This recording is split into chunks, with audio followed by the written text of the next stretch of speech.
So today was the Million March, and I spent much of my day standing amongst the protesters at Durham District School Board.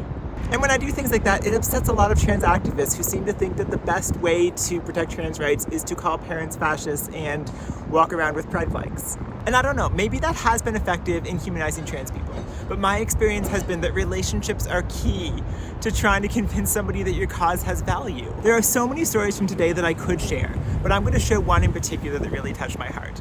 I spent a good amount of my time this afternoon with someone who I'm going to call Claire to protect her identity. We never debated, but we had lots of interesting conversations as we just took in the protest and spent the afternoon together. We exchanged numbers before we parted ways, and she sent me a message on my way home. This is what she said. "Hi Julia, it's Claire from the protest. Just wanted to say thanks for chatting with me.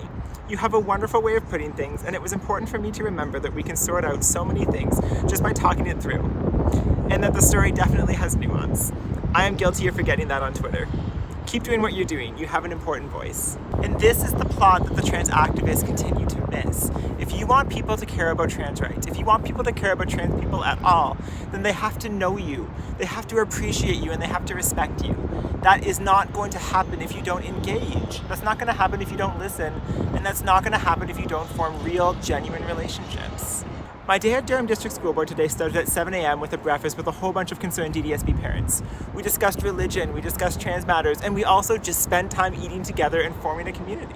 When we got to the protest, I found out that I was a guest speaker, which I didn't know, but this meant that I had the opportunity to speak in front of more than 500 parents at DDSB. Durham region has a very strong Muslim community, and probably 70% of the parents present were immigrants. These are people who may never have met a transgender person before in their life, and they had the opportunity to hear me speak about how parent rights matter and trans rights matter. Because you see, if we don't frame these things as in opposition to one another, there is space for everybody to get along. So thank you to the Durham team for inviting me out today. I had a lovely time, and thank you to all of the wonderful parents and grandparents I got to chat with today.